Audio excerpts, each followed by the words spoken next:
क्या हमारे solar system को नवा ग्रह मिल गया है? ऐसा वैज्ञानिकों को उम्मीद है। असल में हुआ यह कि ईयर 1983 में एक ब्रिटिश प्रोफेसर और एस्ट्रोनॉमर ने इस नवे ग्रह की मौजूदगी की उम्मीद जताई थी, जिसकी जांच सालों से चल रही थी। अब जाकर वैज्ञानिकों को इस बात के सबूत मिले हैं कि हमारे सौर मंडल में नवा ग्रह हो सकता है।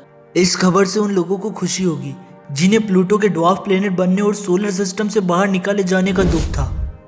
प्रोफेसर माइकल रोवन रॉबिन्सन ने कई साल पहले पुराने टेलीस्कोप की मदद से कुछ डेटा जुटाए थे, जिनके सहारे वो कह रहे थे कि प्लूटो चला गया तो कोई बात नहीं, एक और ग्रह है ना।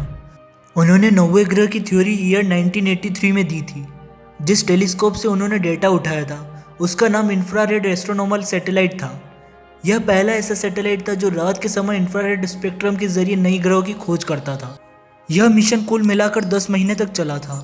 अभी हाल ही में प्रोफेसर माइकल रोवन रॉबिन्सन ने सोचा कि उन्हें अपने पिछले डेटा को फिर से खंगालना चाहिए, शायद कहीं कुछ छूट तो नहीं गया। प्रोफेसर ने ध्यान से हर डेटा और दस्तावेज को जांचना शुरू किया।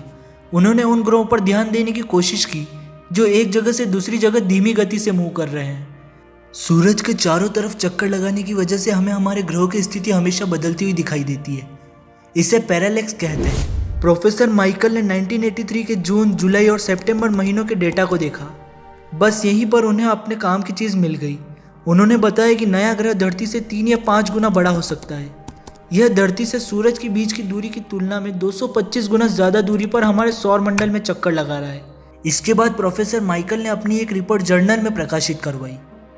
प्रोफेसर माइकल रोवन रॉबिन्सन ने कहा कि उनकी थ्योरी और जांच के समय डेटा बेहद धुंधले थे, क्योंकि ये ग्रह सौर मंडल के जिस हिस्से में है वहाँ पर गैस के फिलामेंट्स घूमते रहते हैं, यानी गैसों की परत के पीछे ग्रह छिपा रहता है।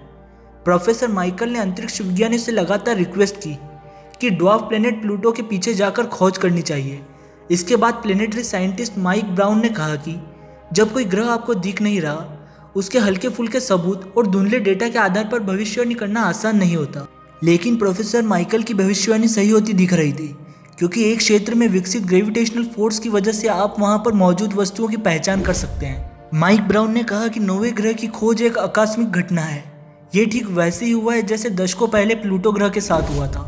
टॉम बॉग लोवेल्स प्लेनेट एक्स की खोज कर रहे थे, उन्हें प्लूटो मिल गया था। इसी तरह प्लूटो के सौर मंडल के बाहर होने के बाद प्रोफेसर माइकल द्वारा बताए गए ग्रह को ही नौवा ग्रह माना जा सकता है, लेकिन उससे पहले उसकी पुष्टि करना बाकी है। इन सब के बारे में आपका क्या कहना है, हमें कमेंट बॉक्स में ज़रूर बताएं।